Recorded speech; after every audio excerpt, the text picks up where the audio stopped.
Pessoal, bom dia. Podemos começar? Nosso palestrante já está na sala, já temos aí as pessoas convidadas. Eu sou a Miriam Tolotto. Bem-vindos novamente ao segundo módulo do AB Casa Desenvolvimento. Todo o nosso conteúdo foi elaborado aí em parceria com a DPO Expert. Rafael é nosso parceiro aí, está com a gente já há algum tempo na AB Casa. Hoje a gente segue com todo o nosso conteúdo LGPD. Eu vou passar a palavra para o Rafael, a sala é dele hoje, e todo o time AB Casa fica aqui à disposição de vocês aí para qualquer dúvida, esclarecimento.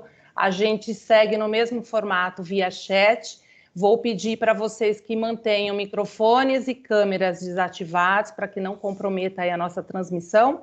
E vamos seguindo. Rafael, com você. Ok, muito obrigado, Miriam. Vou compartilhar aqui.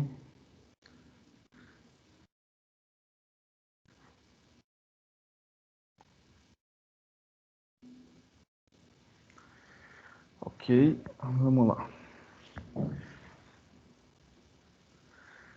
Então, vamos dar sequência aqui, tá? O segundo módulo do nosso curso sobre LGPD e os motivos para adequação. A gente sabe que muita gente ainda não está adequada, né? E vamos ver agora, então, por que as pessoas deveriam estar um pouquinho mais preocupadas com a adequação LGPD. Me apresentar de novo, talvez tem gente que não estava na primeira aula. Então, eu sou Rafael Suskind, diretor da DPO Expert, tá? Eu sou DPO certificado da ICSIM, que é uma certificadora internacional de renome, é uma das duas maiores certificadoras nessa área de privacidade e proteção de dados. Essa certificação é dada para quem tem 3 outras certificações da própria ICSIM, uma de segurança da informação com base na ISO 27001 e outras 2 em privacidade e proteção de dados. Tá? Tem uma outra certificação de profissional de privacidade de dados da ATI Exames, tenho mais alguns cursos na área de gestão de riscos, mapeamento de dados, modelos de adequação, etc. Eu sou analista de Cybersecurity pelo IGTI, que é o Instituto de Gestão e Tecnologia da Informação. Tenho também uma certificação da Cisco de Cybersecurity. Eu sou coach pelo Instituto OULUS e eu sou membro da NPPD, a Associação Nacional dos Profissionais de Privacidade de Dados. Conteúdo do curso, então o primeiro módulo já foi semana passada, era uma visão geral da lei. Quem não teve a oportunidade de participar, ela está lá no canal do YouTube da AB Casa, tá? Hoje a gente vai ver então por que as empresas devem se adequar agora, tá? Semana que vem, como se adequar na prática e daqui a 2 semanas, no módulo 4, a obrigatoriedade de ter um DPO, tá? Então a gente vai começar vendo sobre a história da proteção de dados um pouquinho, tá, pessoal? É importante a gente entender da onde surgiu o LGPD, da onde surgiu todo esse hype que existe hoje sobre proteção de dados no mundo, tá? Então, proteção de dados, né, dados pessoais, eles sempre foram importantes, tá? Mas a partir da década de 40, a preocupação com o uso abusivo desses dados cresceu significativamente, tá? Na Segunda Guerra Mundial, milhões de pessoas morreram devido à revelação de seus dados pessoais, como raça, religião, sobrenome ou local de nascimento. Então, a gente sabe que, pelo simples fato de serem judeus, milhões de pessoas acabaram sendo levadas para câmeras de gás. Como os nazistas, no caso, eles sabiam quem eram os judeus, onde eles moravam e tudo mais, então é toda uma questão de dados, né? Então, no pós-guerra, começaram a surgir as primeiras legislações, tá, nacionais sobre proteção de dados. E toda essa preocupação com o controle sobre esses dados, tá? Por outro lado, houve um incremento grande na capacidade de armazenamento de dados, né? Não sei se vocês já viram, existem fotos do que era um HD, né, na época, né, nos anos 60 e tudo mais. Era um monstro, precisava de um caminhão para carregar e tinha uma capacidade muito pequena de armazenamento, né? E a gente sabe o quanto isso cresceu hoje em dia, né? Todo mundo, hoje eu falo em teras, né, de HDs, né, de banco de dados. E não só isso, mas também a velocidade de processamento desses dados, né? Então, isso abriu uma margem para um aumento significativo nos volumes de dados pessoais tratados e, consequentemente, a necessidade de se criar regras e limites para a proteção dos direitos dos titulares desses dados, tá? Então, em 1970, na própria Alemanha, foi quando surgiu a primeira lei específica sobre proteção de dados pessoais, tá? Logo depois, em 73, a Suécia teve a sua lei também. Em 92, quando foi criada a União Europeia, e logo em 95, né, na sequência praticamente, foi criada a Diretiva 95/46/CE, que era a primeira lei europeia, tá, de proteção de dados pessoais. E essa lei ela evoluiu em 2016, foi criada a GDPR, a General Data Protection Regulation, que é a LGPD da Europa, tá, a Lei Europeia de Proteção de Dados.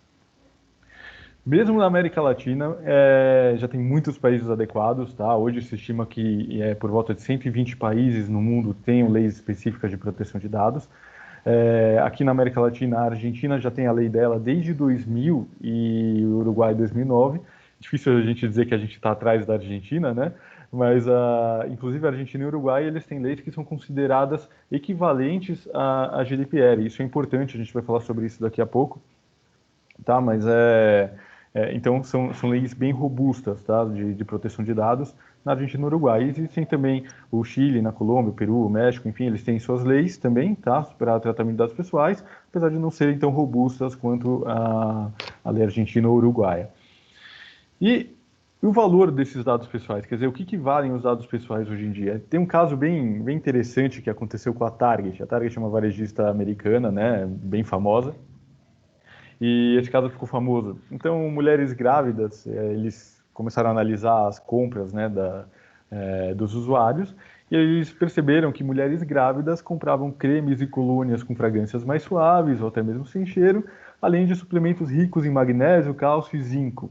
Tá? O algoritmo deles monitorava cerca de 20 itens sobre as compras dos usuários deles. Tá?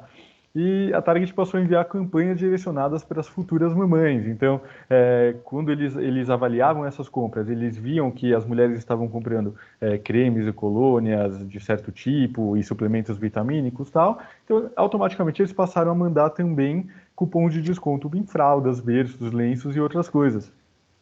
Aí, um pai, né, de uma adolescente, ele viu que a filha começou a receber esse tipo de marketing direcionado da Target e ele ficou muito chateado. Ele fez posts e tudo mais, né, reclamações, dizendo que a Target estava incentivando a filha dele a engravidar.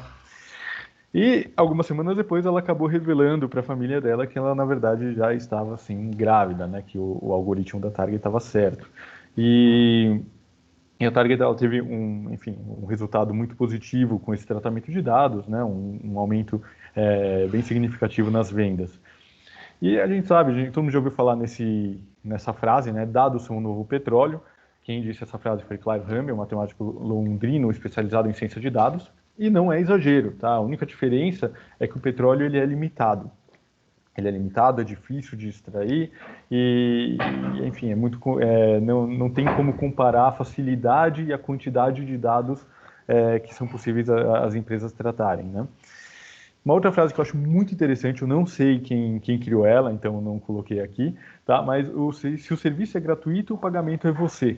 Tá? Então não existe almoço grátis, também essa frase é uma frase comum dos libertários, né? Aí, se não existe almoço grátis, não existe nada grátis nessa vida. Então, se alguém te dá um serviço gratuito, o que ele está ganhando em troca? Então, normalmente, eles estão ganhando informações sobre você, tá? Eles estão ganhando dados pessoais para serem utilizados, provavelmente em marketing direcionado, né?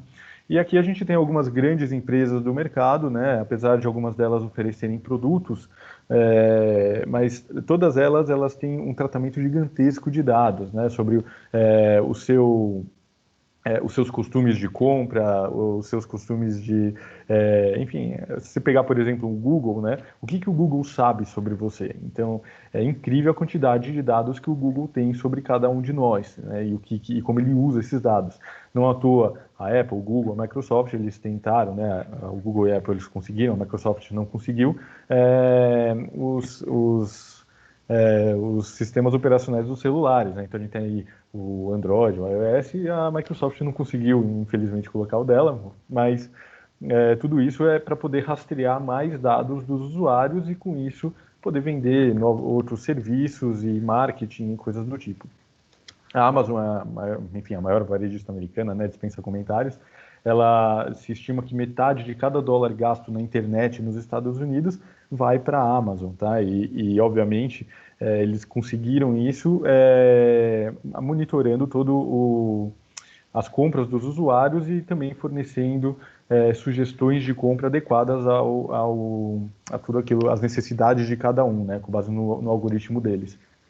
O Facebook também, a gente não tem muito o que dizer, teve a história recente da Cambridge Analytica, enfim, o Facebook, enfim, vende dados e tudo mais, fora o marketing direcionado, e todos eles agora estão tendo que se adequar a essas novas legislações, né? Quem trabalha com Google Ads recebeu há pouco tempo atrás aviso do Google dizendo que estava se adequando à lei também, tinha que concordar com os novos termos de uso. O Facebook, a mesma coisa, começou a pedir também a autorização, né, os termos de uso para poder se adequar à LGPD. Isso é uma tendência para todo mundo que trata dados, né? E também o valor de mercado, a gente pode ver aí os poucos bilhões de dólares que valem cada uma dessas empresas, né? E grande parte desse valor é graças a todo esse tratamento de dados que eles fazem. Agora, como surgiu a LGPD? Então, vamos falar um pouquinho sobre a nossa lei nacional aqui. Então, na verdade, a LGPD, ela foi criada, não vou dizer que quem criou a LGPD, na verdade, foi o Temer, né? Foi no governo Temer que ela foi promulgada. Não dá para dizer que foi vamos dizer assim, porque o Temer, o governo, na época, tinha grandes preocupações com proteção de dados, não é o caso. Não acho que tinham e também não tem hoje, tá? Mas o problema foi a GDPR, né, a lei europeia. Então, o que acontece? Ela exige que transferências internacionais de dados somente podem ser feitas para países que tenham normas de proteção de dados adequadas à lei europeia. Tá? Isso, na prática, também consta na LGPD. Mas qual foi o problema aqui? Então, todas as empresas europeias que tinham negócios com empresas brasileiras passaram a ter um problema. Então, elas não poderiam transferir dados, e quando a gente fala em transferir dados pessoais, a gente está falando de um simples e-mail, tá? A teoria da coisa é que mesmo mandar um e-mail para um país onde não tem uma proteção de dados adequada, passa a ser um problema com relação à GDPR. Então, houve uma pressão muito grande dessas empresas europeias, né, que têm negócios com empresas brasileiras, que gostariam de oferecer serviços para brasileiros ou coisas do tipo.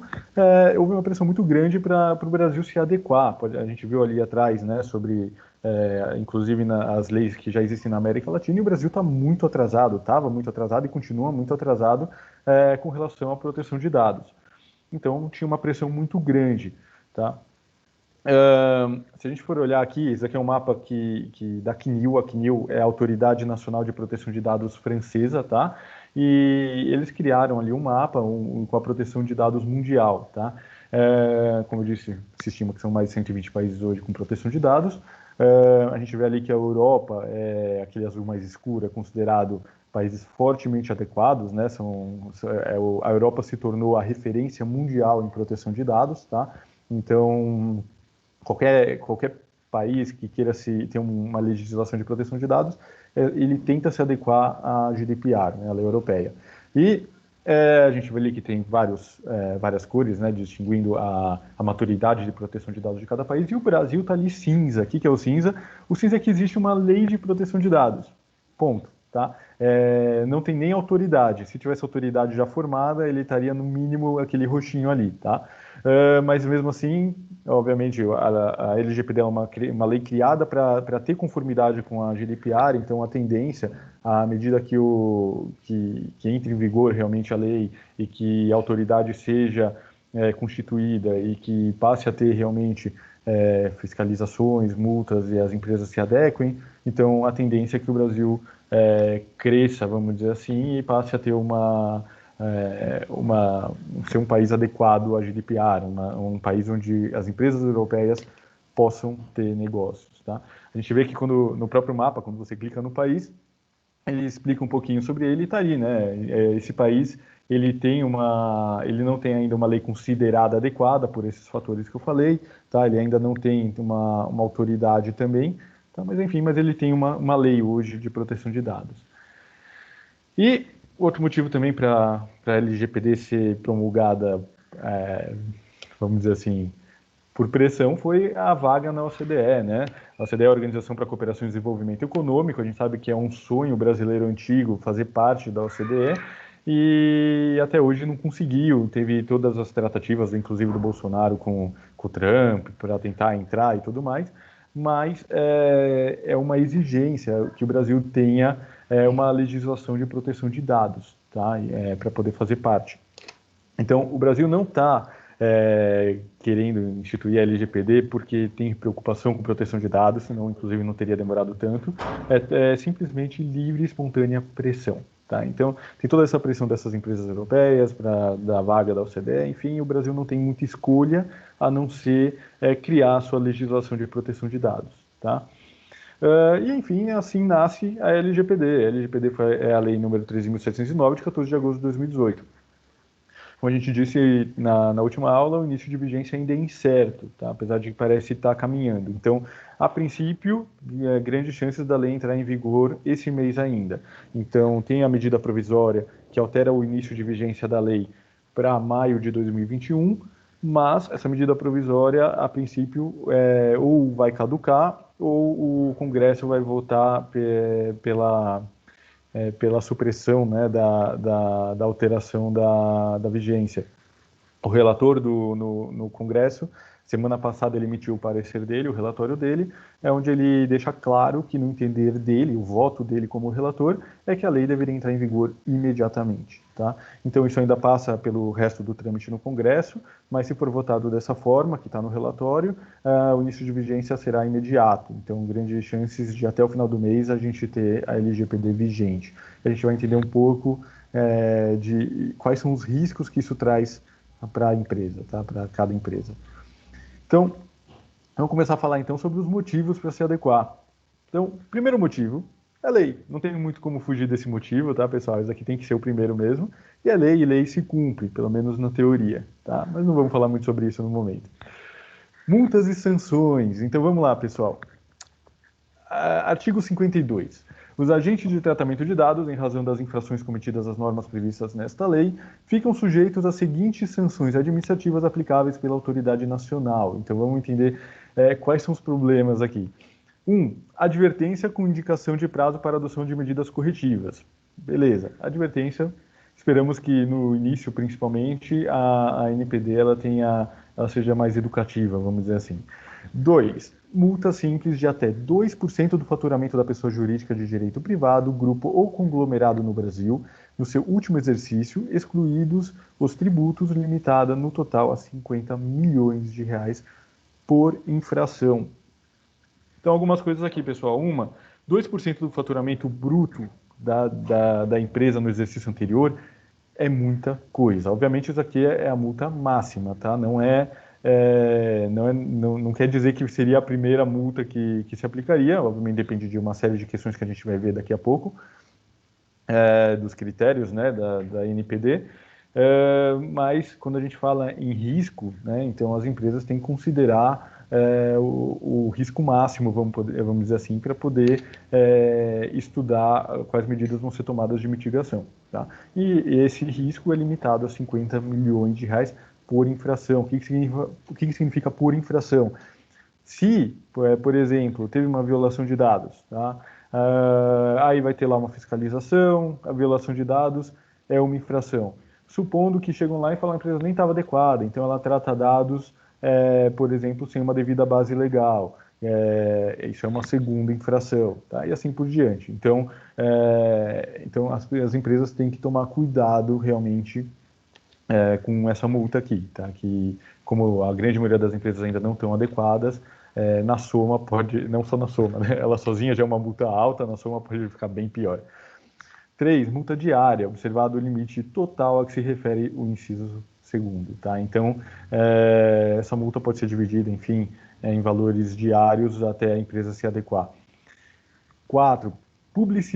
Publicização da infração após a devidamente apurada e confirmada a sua ocorrência. A gente vai falar um pouquinho sobre publicização, tá, pessoal? Mas a autoridade ela vai divulgar as empresas que forem, enfim, multadas ou tiverem alguma sanção.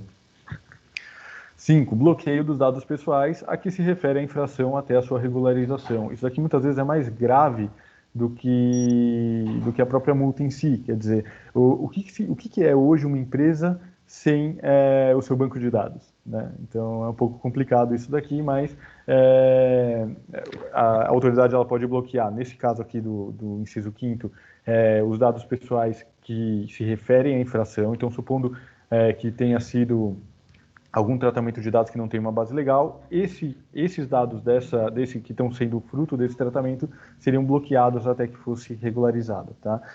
6, eliminação dos dados pessoais a que se refere à infração. Quer dizer, a autoridade pode simplesmente eliminar esses dados, enfim, a empresa ficaria sem eles. E 10, suspensão parcial do funcionamento do banco de dados a que se refere à infração pelo período máximo de 6 meses, prorrogável por igual período até a regularização da atividade de tratamento pelo controlador. Então, a autoridade também pode suspender o banco de dados da empresa. Isso daqui todo mundo sabe que é gravíssimo, né? Um problema muito sério para as empresas, isso fora as possíveis multas. 11. Suspensão do exercício da atividade de tratamento de dados pessoais a que se refere a infração pelo período máximo de 6 meses, prorrogável por igual período. Então, mesma coisa que a gente tinha dito ali, se existe alguma atividade de tratamento específica que houve uma infração, além da multa, enfim, a autoridade ela pode também proibir o exercício dessa atividade de tratamento. Se alguém aqui não lembra o que é atividade de tratamento, a gente falou sobre isso na aula anterior. Tratamento de dados é tudo o que se faz com dados pessoais, desde a coleta, armazenamento, eliminação, qualquer coisa que seja feita com dados pessoais, tá? E 12, proibição parcial ou total do exercício de atividades relacionadas ao tratamento de dados. Quer dizer, a autoridade ela tem competência para proibir a empresa de funcionar, tá? É simples assim. Continuando, parágrafo 1º. As sanções serão aplicadas após procedimento administrativo que possibilite a oportunidade da ampla defesa de forma gradativa, isolada ou cumulativa, de acordo com as peculiaridades do caso concreto, considerados os seguintes parâmetros e critérios. Então, quais são os critérios que a NPD vai levar em conta? 1. A gravidade e a natureza das infrações e dos direitos pessoais afetados. 2. A boa-fé do infrator. Ok? 3. A vantagem oferida ou pretendida pelo infrator, quer dizer, por que o infrator ele não se adequou, tá? Então isso vai ser levado em conta. 4, a condição econômica do infrator. 5, reincidência. 6, o grau do dano. 7, a cooperação do infrator, quer dizer, no caso de fiscalização, como a empresa vai cooperar com a autoridade, né? 8. Adoção reiterada e demonstrada de mecanismos e procedimentos internos capazes de minimizar o dano, voltados ao tratamento seguro e adequado de dados em consonância com o disposto no inciso 2º do parágrafo 2º do artigo 48 dessa lei. Então, houve uma violação de dados pessoais. O que a empresa está fazendo para minimizar o dano ao titular de dados? Tá? Então, isso vai ser levado em conta também. Então, toda empresa faz parte da adequação, ela tem que criar uma política de violação de dados. O que vai ser feito caso haja uma violação de dados, tá? 9. Adoção de política de boas práticas de governança, tá? 10. A pronta adoção de medidas corretivas. Então, automaticamente, se houve alguma coisa errada, tem que ser corrigida. E 11. A proporcionalidade entre a gravidade da falta e a intensidade da sanção. Então, a NPD vai levar isso em consideração, tá? Parágrafo 7º. Os vazamentos individuais ou os acessos não autorizados de que trata o caput do artigo 46 dessa lei, poderão ser objeto de conciliação direta entre o controlador e o titular, e caso não haja acordo, o controlador estará sujeito à aplicação das penalidades de que trata este artigo. Então, isso daqui é muito legal, tá, pessoal? A lei, ela abre margem para a empresa tratar diretamente com o titular de dados, né, e fazer uma conciliação, vamos dizer assim, para evitar as multas e sanções e tudo mais. Isso daqui, pessoal, é bem legal. Existe um site que chama GDPR Enforcement Tracker, tá? Que é um site que mostra todas as multas aplicadas até agora na Europa, tá? Na GDPR. Então, levantando algumas estatísticas, tá? Quem quiser depois conferir ali o site. Então, as multas da GDPR até agora, tá? Ela foi promulgada em 2018, né? Em 2 anos de GDPR aí, a gente tem 490.517.922 euros, tá? Bastante dinheiro. 41% das multas ausência de base legal adequada. Então, isso aqui é muito importante porque o pessoal acha que o problema da LGPD é vazamento de dados. Quer dizer, se vazar dados, eu vou ser multado. Tá bom. Aqui a gente está vendo o quê? Que 41% das multas não tem nada a ver com vazamento de dados. É ausência de base legal. Ausência de base legal é o quê? A empresa está tratando dados pessoais sem ter um motivo estabelecido pela lei. Tá? Sem ter um motivo que a lei autorize esse tratamento de dados. Então, 41% das multas foram por causa disso. Não tem nada a ver com vazamento de dados. Tá, pessoal? E aqui a LGPD, a princípio, é a mesma coisa, tá? As multas não são. Quando eu falo ali sobre infrações não são só vazamento de dados, tá? Infração é a falta de adequação à lei, tá? 25% das multas, medidas de proteção de dados insuficientes. Então, aqui sim a gente está falando sobre vazamentos de dados, tá? E 18% das multas, não conformidade com os princípios da lei. A gente falou sobre os princípios da lei também ali na nossa última aula. Então, a gente vai ter lá que precisa ter transparência, enfim, minimização, tem uma série de princípios que a gente conversou. Quem perdeu, assiste lá a última aula no canal da Becasa. Agora vamos falar sobre processos judiciais, tá? Processos judiciais é diferente de multas e sanções. A ANPD, ela vai funcionar, quer dizer, como uma ANS para os planos de saúde, tá? Então, a ANS, ela tem direito a aplicar multas e sanções aos planos de saúde. Legal, mas são questões administrativas, vamos dizer assim. Agora, se uma pessoa qualquer, ela tem algum problema com o plano de saúde, o que ela faz? Ela aciona a justiça comum, tá? E a ANPD vai ser a mesma coisa. Tudo aquilo que a gente viu até agora são as multas e sanções. Elas podem ser aplicadas pela ANPD como uma punição administrativa, mas o titular de dados que se sentir prejudicado, ele pode simplesmente entrar com um processo judicial na justiça comum, tá bom? Então vamos lá, o que a lei fala? No artigo 42, o controlador ou operador que em razão do exercício de atividade de tratamento de dados pessoais causar a outrem dano patrimonial, moral, individual ou coletivo em violação à legislação de proteção de dados pessoais, é obrigado a repará-lo. Ponto.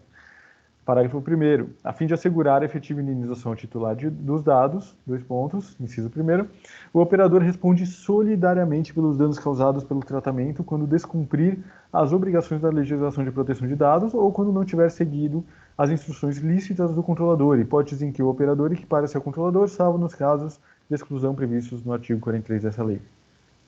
Pessoal, esse inciso 1º aqui, o que isso significa, tá? Eu grifei ali o solidariamente. O operador, lembra que a gente também falou na outra aula, quem é controlador e quem é operador, né? Quem são os agentes de tratamento de dados pela LGPD? Controlador é todo aquele que controla os dados, normalmente é quem recebe os dados e decide o que vai ser feito com eles, tá? Ele tem o poder de decisão. O operador é aquele prestador de serviço, quer dizer, é aquele que recebe os dados do controlador para alguma finalidade, tá? Ele também tem que se adequar à lei. Só que supondo que haja um vazamento de dados ou alguma infração, seja lá o que for, no operador, tá? No prestador de serviços da empresa, né? da controladora.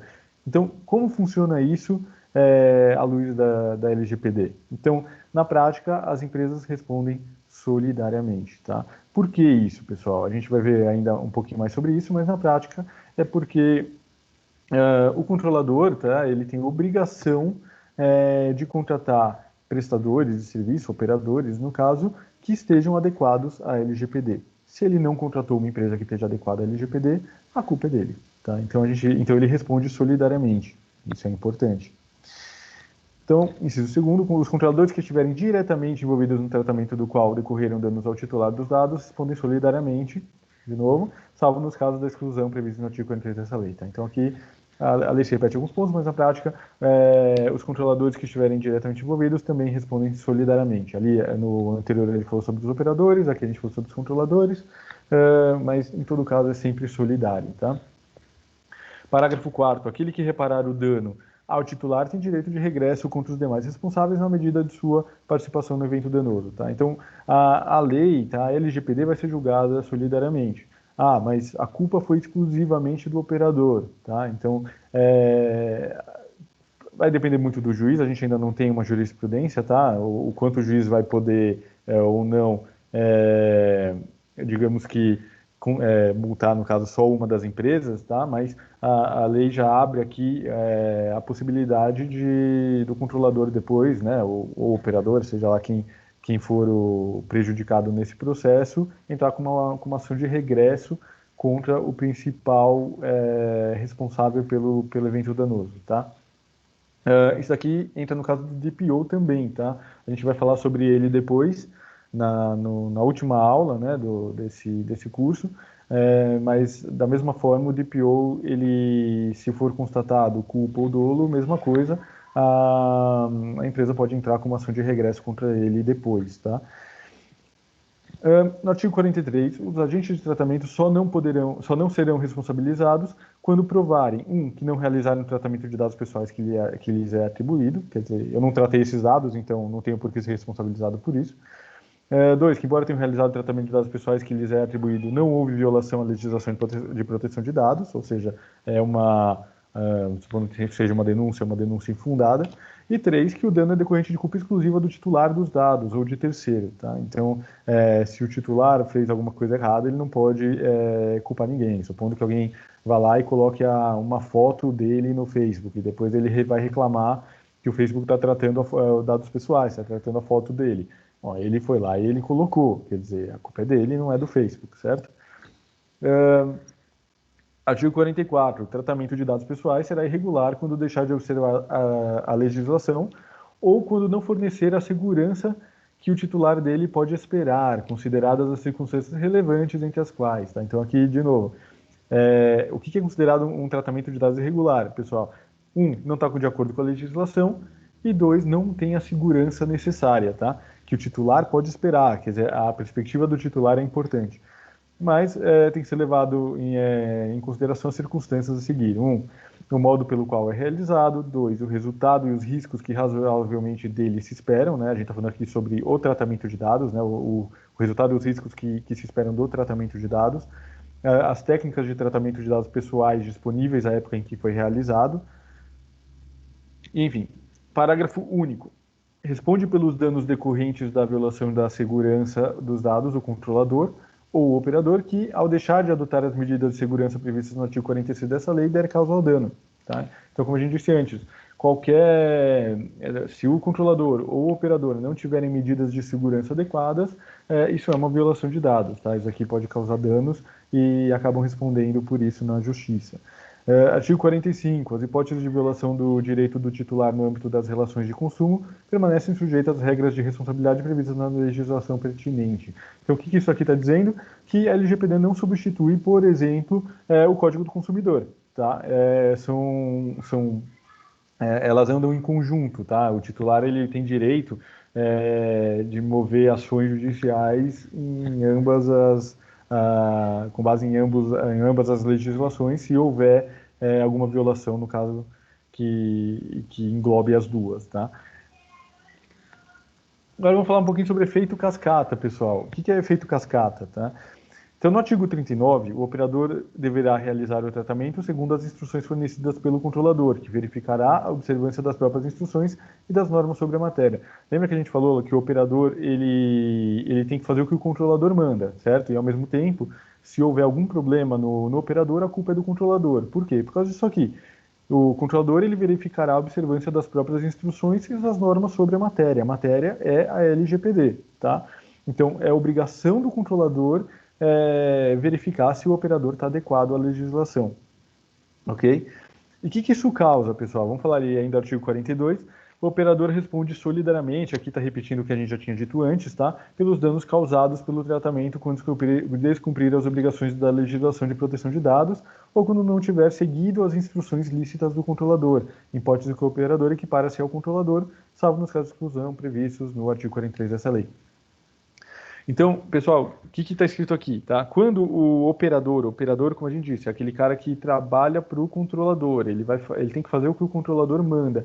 Se ele não faz o que o controlador manda, então está escrito ali, ele é comparado, né, ele equipara-se ao controlador, ele se torna como um outro controlador. Por quê? O próprio nome diz, o controle dos dados. Se ele não está fazendo o que o operador mandou, então ele está tendo controle sobre o tratamento, sobre esses dados. Então ele seria como um outro controlador, tá? E eles respondem solidariamente. Como eu disse, por que isso leva a um efeito cascata, tá? Porque eu recebi, por exemplo, recentemente, 3 contatos de operadoras de logística. Por quê? Porque os magazines, né, estão se adequando e passaram a cobrar com que os operadores de logística deles estejam adequados também. Tá? Então, isso é um efeito cascata. Cada empresa, ela obriga outras empresas a se adequarem também, tá? Então, isso é importante. No caso, a gente não sabemos ainda como isso vai funcionar com relação, por exemplo, a marketplace, tá? Mas supondo, isso vai depender de jurisprudência, tá? Mas e também a NPD, que a gente ainda não tem como consultar a esse respeito. Mas supondo que uma empresa ela anuncie os produtos dela na B2W, por exemplo, tá? Então, nesse caso do anúncio, a B2W ela tem alguma responsabilidade se houver um vazamento de dados nesse vendedor, nesse anunciante? Não sabemos disso ainda, tá? A gente vai descobrir. Outra questão é se a própria B2W ela compra, né? Mas isso com certeza nesse caso, né? Se o comprador da B2W, supondo que tenha lá uma pessoa física que faz a compra com determinada empresa, os dados desse funcionário estão sendo disponibilizados para essa empresa que está vendendo para a B2W, então essa empresa passa a ser uma operadora desses dados do funcionário da B2W, tá? Então, toda empresa, praticamente toda empresa, ela é tanto operadora como controladora, tá? Então, por isso tem que tomar cuidado também. Supondo que tem um vazamento de dados, o nome, o telefone, enfim, que estava na assinatura do e-mail desse comprador da B2W, tá? Que compra da sua empresa e acabou vazando o e-mail dele. Tinha lá o nome, um telefone e um e-mail, por exemplo, tá? Isso é um vazamento de dados, isso é uma violação de dados pessoais, e no caso, esse comprador da B2W, ele pode não gostar disso, tá? Mas só como exemplo.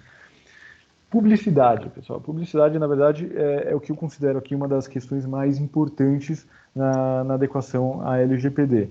Tá? Por quê? Tem uma pesquisa da Veritas Global Data Privacy Consumer, enfim, quem quiser procurar essa pesquisa no Google, ela foi tema de várias reportagens. 69% dos brasileiros entrevistados deixariam de comprar de uma companhia que não protege seus dados. Tá? 60% abandonariam sua lealdade a uma determinada marca e considerariam buscar um concorrente. 65% dos consumidores postariam comentários negativos sobre a companhia online.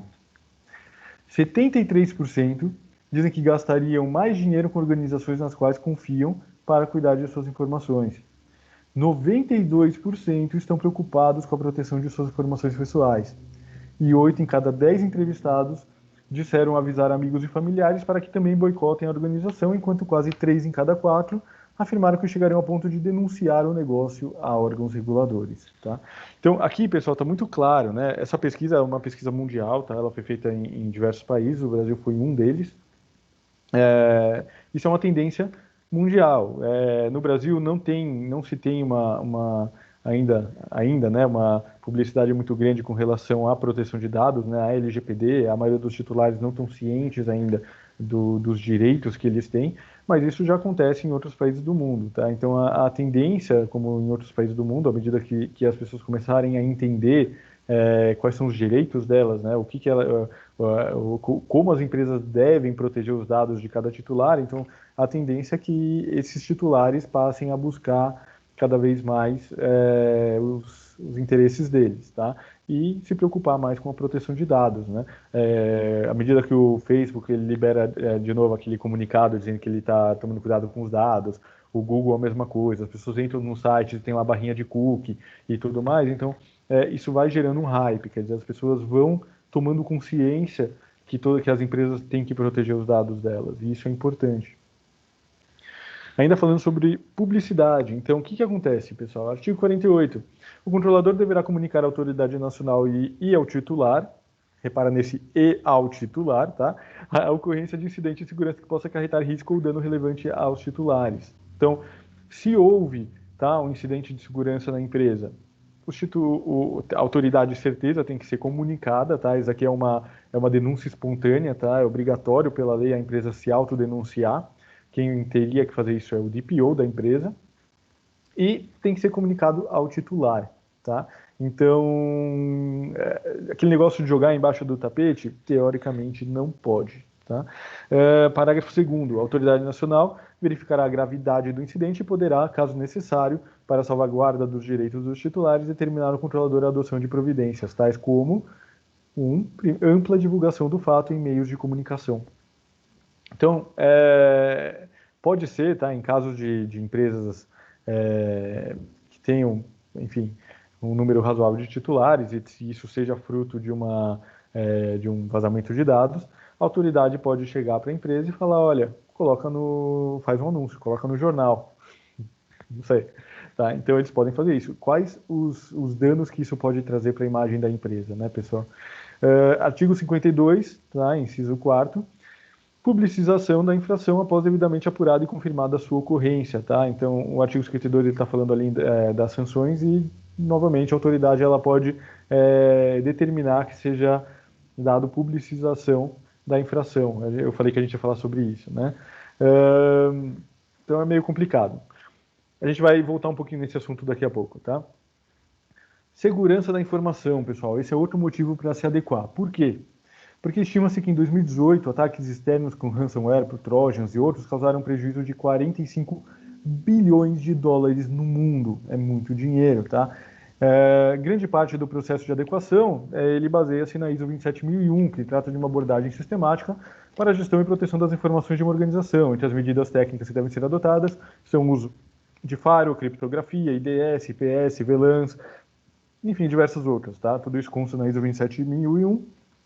São medidas de segurança que são boas práticas com relação à LGPD, tá? E a adequação, ela leva a reduzir muito o risco da empresa de sofrer prejuízos relevantes em decorrência de um ataque externo, tá? Então, como eu falei, o objetivo do curso é motivos para se adequar. E esse é mais um motivo. Por quê? Porque no momento que a empresa se adequa, então, ela vai ser obrigada a implementar diversas medidas de segurança da informação e isso protege a empresa de ataques externos, tá? Aqui a gente tem alguns casos de ransomware que eu peguei na internet e olha, são pouquíssimos, porque tem muitos na internet, eu só peguei alguns. E os valores estão ficando cada vez maiores, tá, pessoal, e mais frequentes. Então, a Canon sofreu ataque, a Honda sofreu ataque, a Universidade da Califórnia pagou $1 milhão de resgate em Bitcoin. No Brasil, os ataques cresceram 3,5 vezes desde janeiro desse ano, tá? O sistema da Light, aqui também foi bem divulgado, o sistema da Light lá no Rio de Janeiro foi hackeado também, tá? Um ransomware, e eles pediram $7 milhões de resgate para liberar o sistema da Light, tá?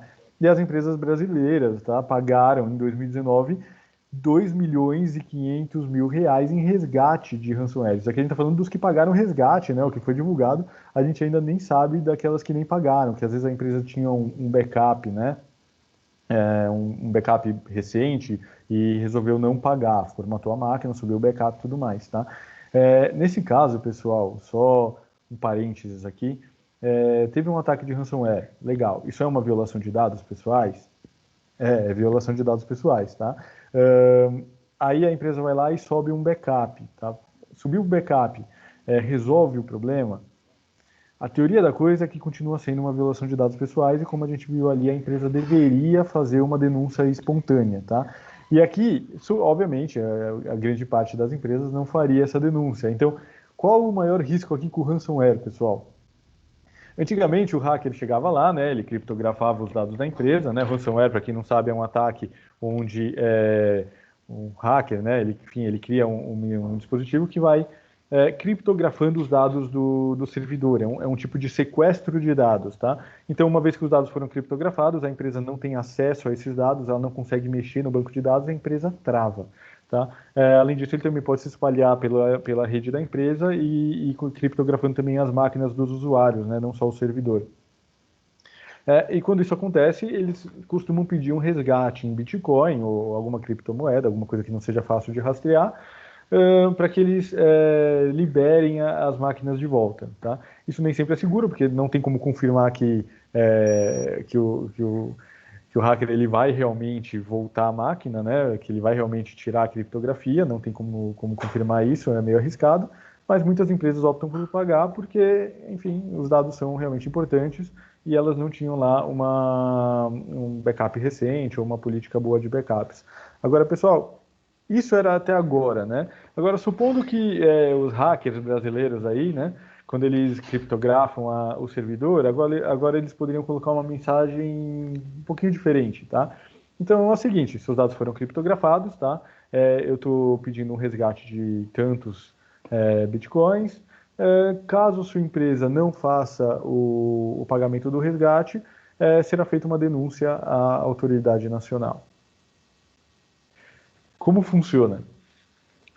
Supondo, então, como fica a situação dessa empresa agora? Quer dizer, ela paga ou não paga? Porque antigamente ela subiu o backup, até aí tudo bem.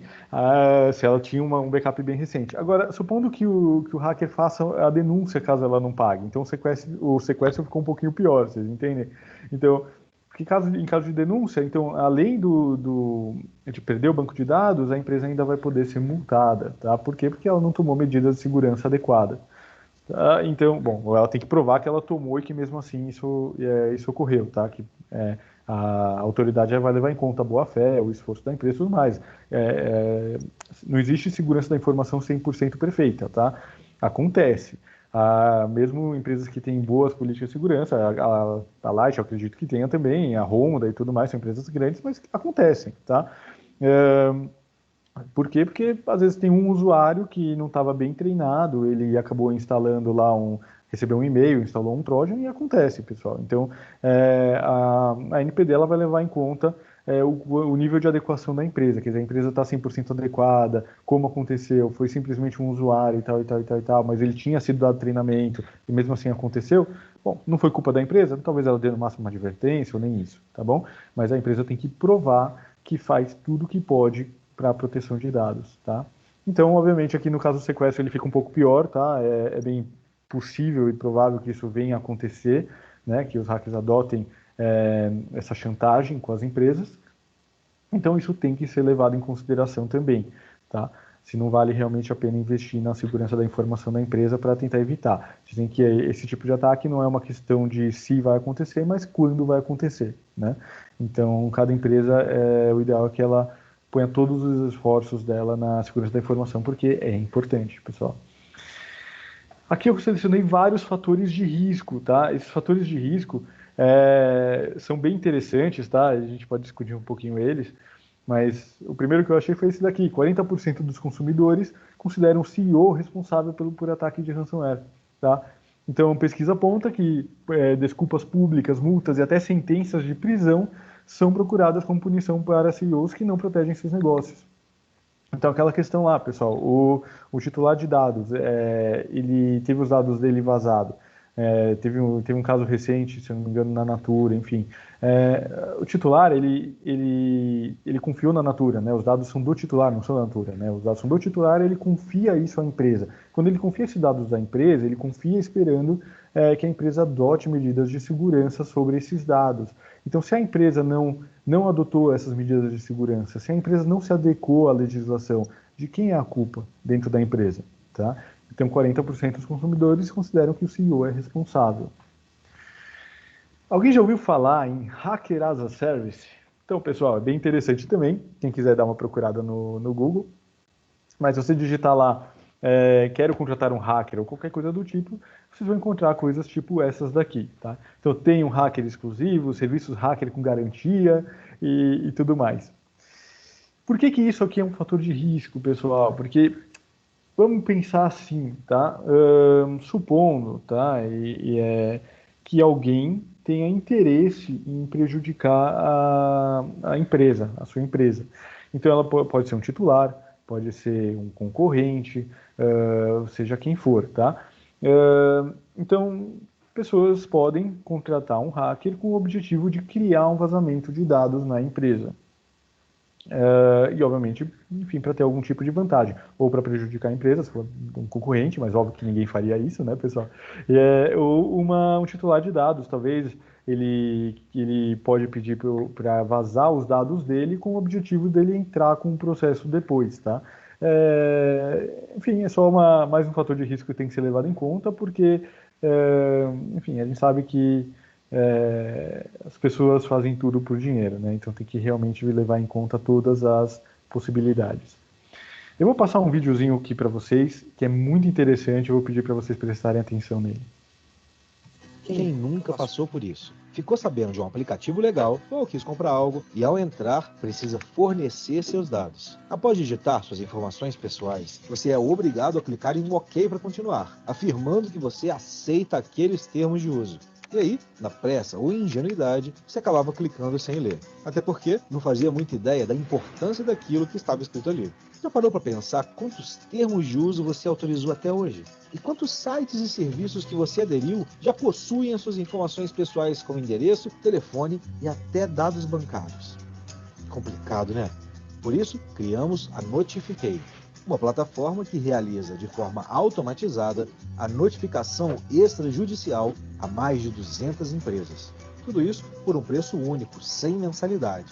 Com essa notificação extrajudicial, as principais empresas do Brasil e do mundo terão o conhecimento de que você não autoriza o manuseio de seus dados pessoais sem o seu consentimento. No futuro, se por alguma razão os seus dados forem roubados, extraviados ou utilizados indevidamente por essas empresas, seja para uso comercial ou até em crimes virtuais por hackers, você estará resguardado. E agora terá um documento formal que poderá servir como comprovante na justiça. Diga não ao uso indevido de seus dados. Acesse notifiquei.com.br.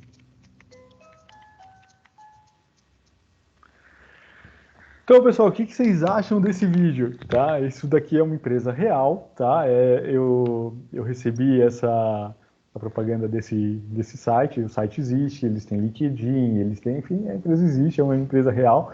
É importante cada um entender, né, o que isso vai virar. Então, é difícil a gente dizer que não vai haver judicialização com relação à LGPD, tá? Então, já tem empresas que estão tentando explorar essa judicialização, mesmo que ela ainda não está em vigor. Então, o que eles fazem? Hoje eles fazem isso para 200 empresas, ninguém disse que no futuro não vão ser 500, não vão ser 1000, não importa quantas empresas sejam, tá? Então eles enviam lá uma notificação extrajudicial, dizendo, olha, eu não autorizo vocês a tratarem meus dados. Supondo, tá, que o titular de dados ele receba um e-mail marketing, por exemplo, dessa empresa, ele tem lá uma notificação extrajudicial onde ele diz que ele não queria receber. E aí, como funciona? Então, ele simplesmente pode pegar isso e usar na justiça. A gente vê aí que essa empresa ela praticamente incentiva, né, os titulares de dados a fazerem isso, né? Então, é um pouco complicado. Isso daqui, pessoal, é um comunicado do TJ aqui de São Paulo. Então, o que diz aqui? A Corregedoria Geral da Justiça comunica aos senhores magistrados, dirigentes e servidores das unidades judiciais de primeira instância do Estado de São Paulo que foram disponibilizados no sistema informatizado oficial os assuntos processuais, número tal, de proteção de dados pessoais. Subnível de categoria Direito Civil, proteção de dados pessoais pertencentes à família Direito Administrativo e outras matérias de direito público. A medida se justifica pela necessidade de aprimoramento estatístico em relação ao nível de judicialização envolvendo a Lei nº 3.709/2018, conhecida como a Lei Geral de Proteção de Dados Pessoais. Tá? O que isso significa, pessoal? O TJ está se preparando, ele já está preparado, na verdade, para receber ações judiciais com base na LGPD. Então, a gente fala, não vai ter, a LGPD não vai pegar, não parece ser tão simples assim, tá, pessoal? Então, o TJ já está preparado, eles criaram uma categoria específica de processos lá dentro, né, que é com base na Lei Geral de Proteção de Dados, na LGPD, para fins estatísticos, quer dizer, poderem apurar quantos processos estão tendo com relação à privacidade de dados. E se eles estão fazendo isso é porque eles não acham que só vai ter um ou dois, né? Então, tem que levar isso em consideração. Esse site aqui, pessoal, chama Sigilo, também vocês podem olhar ele lá na internet se quiserem, sigilo.org.br. Eles se intitulam como a primeira e única ONG de defesa dos titulares de dados. Tá? Então, a Sigilo tem como objetivo de ser um lugar, uma voz dos titulares de dados. Em face dos abismos existentes entre os titulares e os controladores, a defesa dos direitos dos titulares de dados é de suma importância para a construção de um caminho mais justo e democrático. Então, o objetivo deles é proteger os interesses dos titulares, né? O que será que isso significa?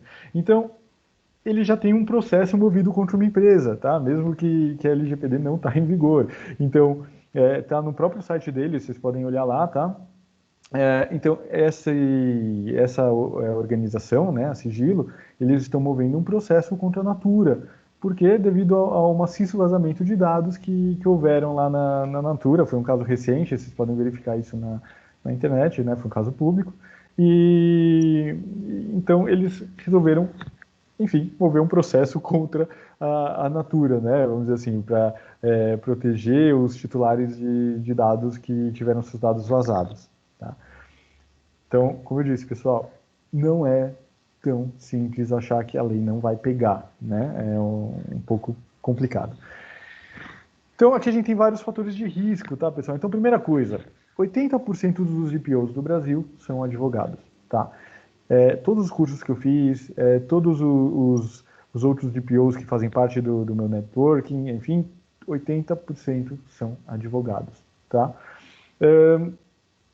Por que isso? Porque existe a popularização do direito digital. Tá? Então, existe toda uma questão assim. Para o advogado, então, eles podem, ao mesmo tempo, oferecer o serviço deles para a adequação de empresas à LGPD. Boa parte dos escritórios de advocacia que mexem com o direito digital fazem adequação à LGPD também. Tá? Mas eles também podem proteger os direitos dos titulares, né? E se vocês procurarem direito digital no Google, ou, enfim, qualquer coisa do tipo, tem vários escritórios grandes, né, de advocacia, vocês vão ver o hype que existe hoje, quer dizer, a quantidade, como está se falando sobre direito digital, a quantidade de artigos, a quantidade de matérias, enfim, dizendo exatamente sobre isso, tá? Então, é uma oportunidade gigantesca para os advogados isso, tá? Então, a minha opinião pessoal, tá, pessoal, que isso aqui vai funcionar da mesma forma que justiça trabalhista, tá? Então, justiça trabalhista tem muito processo. A gente sabe que a quantidade de processos no Brasil é absurdamente gigante, é muito maior do que em qualquer outro lugar do mundo, tá? E por que é assim? Por que é assim? É assim porque é fácil, tá? Porque a lei é uma lei complexa de ser seguida, tem muitas empresas que não estão adequadas à lei trabalhista, então é muito fácil os advogados oferecerem esse serviço para os ex-funcionários e tudo mais, e a gente sabe que a justiça é paternalista, e normalmente ganham, né? Então aqui, vamos entender um pouquinho. A quantidade de titulares de dados são gigantescas também. A gente está falando aqui sobre toda a população. Qualquer pessoa é um titular de dados, né? E todo mundo compartilha dados à torta direito com todo mundo, né? Então, a possibilidade, digamos, a clientela desses advogados, né, é gigantesca, tá? E a gente sabe que boa parte das empresas, a grande maioria das empresas, ainda não estão adequadas à LGPD.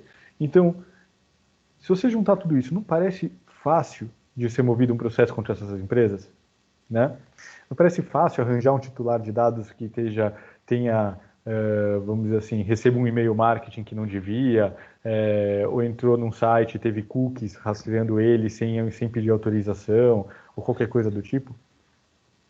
Fora que boa parte desses advogados, né, desses DPOs, enfim, tudo mais, eles são titulares também, eles são pessoas comuns, que vão numa farmácia, vão num restaurante e recebem spams, e-mail marketing, coisa do tipo, tá? Ou eles prestam serviços para outras empresas, enfim. Então, tem grande chance de haver uma judicialização na LGPD, uma judicialização bem grande, tá? Então tem que ser levado em consideração isso, o risco, tá? A gente sabe que teve uma digitalização muito grande pós-pandemia, então muita gente está trabalhando em home office. Então, a empresa, dentro da empresa, talvez existe lá uma estrutura razoável de segurança da informação. Então, a empresa tem lá um Fire ou um IPS, seja lá o que for, tá? Mas o que cada um dos funcionários tem na casa deles? Eles têm alguma medida de proteção de dados eficaz? Então, possivelmente não, tá? E isso também levou aquelas notícias de um aumento grande de ataques, tá? Então, as pessoas estão levando o serviço para casa, e levando o serviço para casa não necessariamente é papel físico. Eu abri o e-mail da empresa no meu computador pessoal, eu estou levando o serviço para casa. E se o meu computador pessoal for hackeado, todos esses e-mails e os dados pessoais que estão nele podem ser levados. Tá? Então, isso é um fator de risco. Tá?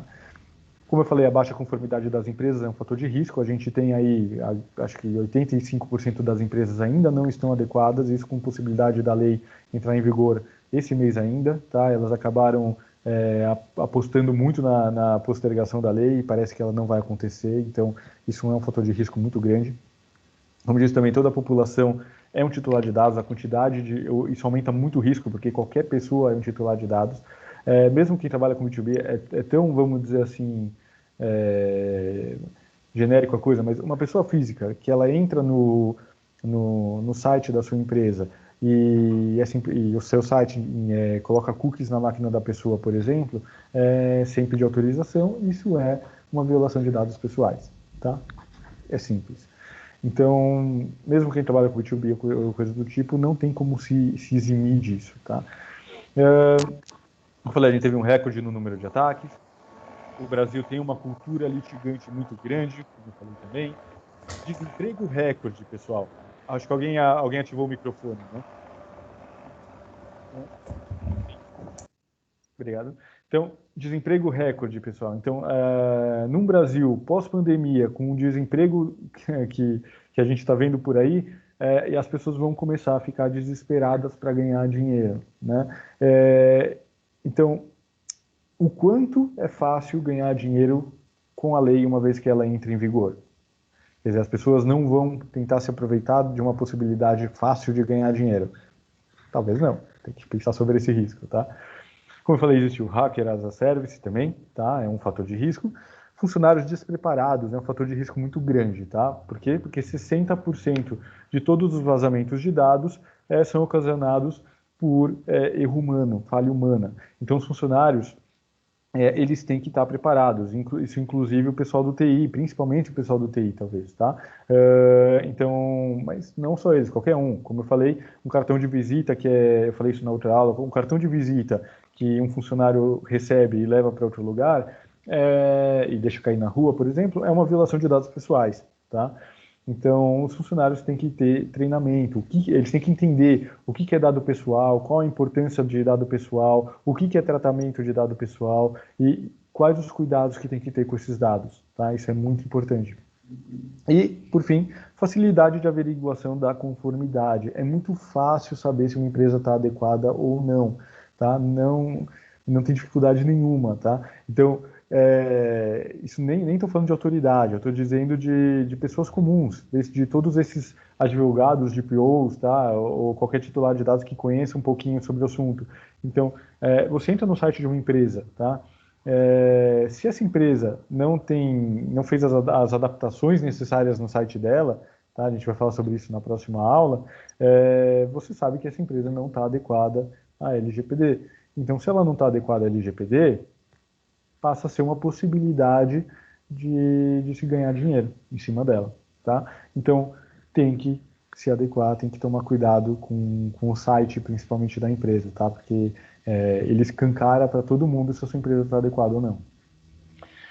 Então, o resumo de tudo aquilo que eu falei sobre os fatores de risco é isso aqui, pessoal. Então, ele pode ocasionar dois tipos de prejuízo, né? Os prejuízos materiais e os prejuízos da imagem da empresa, tá? Prejuízos da imagem da empresa, na minha opinião, são até maiores, são muito importantes. Então, denúncias feitas por titulares, concorrentes ou até mesmo hackers. Como eu falei, o titular ele pode fazer uma denúncia um concorrente pode fazer uma denúncia, quer dizer, leve em consideração que, como eu falei, é muito simples saber se uma empresa está adequada ou não. Então, supondo que uma empresa de um determinado mercado, ela se adequou, ela investiu e se adequou à legislação, o que impede essa empresa de entrar no site dos concorrentes, ver se eles estão adequados ou não, e se não tiverem, fazer uma denúncia anônima na NPD. Mas, obviamente, ninguém faria isso, né, pessoal? Ou, de novo, até mesmo os hackers. Os próprios hackers podem fazer uma denúncia como forma de extorsão, né? Como forma de obrigar a empresa a pagar o resgate, né? Então, fiscalização da NPD, isso gera o prejuízo à imagem, porque a NPD ela vai divulgar esses dados no site, como é feito naquele site que eu mostrei para vocês, né? No GDPR Enforcement Tracker. Vazamento de dados pessoais traz um risco gigante para a imagem da empresa, tá? E processos judiciais, tá? Então isso também, obviamente, os processos judiciais vão ser públicos, as pessoas vão ter acesso a saber que tem processos judiciais sendo movidos contra determinada empresa por não proteger os dados dela, né? E isso vai levar outros titulares a repensarem compartilhar os dados deles com essa empresa. Então os prejuízos à imagem podem ser, né, gigantescos. E fora os prejuízos materiais, que são as multas, as sanções, as indenizações desses processos e os próprios ataques externos, né, que levam, como eu disse, ao sequestro e à extorsão da empresa. Isso aqui, pessoal, então, é um gerenciamento de riscos, tá? Então, existem algumas fases aí para gerenciamento de riscos. Tudo isso que a gente viu nessa aula de hoje foi o primeiro, foi a identificação. Então, o que é a identificação? Identificar os riscos e compreender algumas de suas características para análise posterior, tá? Então, cabe agora a cada um de vocês, a cada empresa nas empresas de vocês, identificarem esses riscos, né? Como eu falei, a gente fez a identificação aqui, mas analisar eles, né? Qualitativamente, quantitativamente, e avaliar se são riscos que devem ser levados em conta ou não, se realmente vale o risco não se adequar à LGPD, tá? Depende do apetite de risco de cada um. Então, fica aí o estudo para vocês, tá? Complementando, então, o que a gente vai falar nas próximas aulas. Então, para aqueles que forem convencidos de que não vale o risco, que é bom se adequar, então, na próxima aula a gente vai falar um pouquinho sobre adequação na prática, tá? Então, no artigo 46 está lá, os agentes de tratamento devem adotar medidas de segurança, técnicas e administrativas aptas a proteger os dados pessoais e acessos não autorizados e de situações acidentais ou ilícitas de destruição, perda, alteração, comunicação ou qualquer forma de tratamento inadequado ou ilícito. A gente vai falar sobre isso na semana que vem, dia 20, como se adequar na prática. E, por fim, no artigo 41 está lá que o controlador deverá indicar o encarregado pelo tratamento de dados pessoais. O encarregado é fundamental para a adequação, a gente vai falar sobre isso. E a gente vai falar bem sobre o DPO no dia 27 de junho, tá bom? Então, de novo, muito obrigado a vocês, muito obrigado pela presença. Rafael. Oi. Temos aqui uma consideração da Cláudia, tá no chat. Ela mandou assim: muito medo de que isso vire uma fábrica de dinheiro em cima das empresas de forma exploratória. Eu tenho o mesmo medo, na verdade, mas não é só medo, acho que é uma constatação, né? Com base em tudo isso que a gente falou agora, acho que é bem claro de que é uma grande possibilidade. Vão ter pessoas, principalmente escritórios de advocacia, tá? Quem criou aquele site que eu mostrei que chama Sigilo é um advogado também, tá? Então, vão ter muitos advogados que vão se especializar na matéria, tá? E isso é um fator de risco e possível fator de exploração das empresas, tá? Vai ser mesmo. Se você for perguntar isso para um advogado, ele vai dizer para você que não é exploração porque é lei. Quer dizer, a empresa simplesmente ela tem a obrigação de se adequar e eles não estão fazendo mais do que o trabalho deles, né? Então, não vou dizer que eles não têm uma certa razão sobre isso, tá? Mas que vai ter muita gente tentando se aproveitar, vai. E isso está claríssimo por tudo isso que eu mostrei para vocês. Temos uma pergunta também da Danúbia. Ela fala sobre referências comerciais.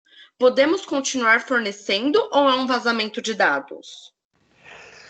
Então, pessoal, a gente viu isso na última aula, ele fala sobre proteção a crédito, né? Então, todo compartilhamento de dados que for necessário para proteção a crédito não tem problema, tá? mas tem que tomar cuidado porque todo tratamento de dados, e isso é um tratamento de dados, é só o mínimo necessário, tá, pessoal? Então, o que você tem que dizer para a empresa se ela for pedir uma referência, né, uma informação comercial? Com pagador ou não, entendeu? Acho que não pode entrar em detalhes de dados que sejam abusivos, né, desnecessários, tá? É o princípio da minimização que a gente tinha conversado bastante na última aula.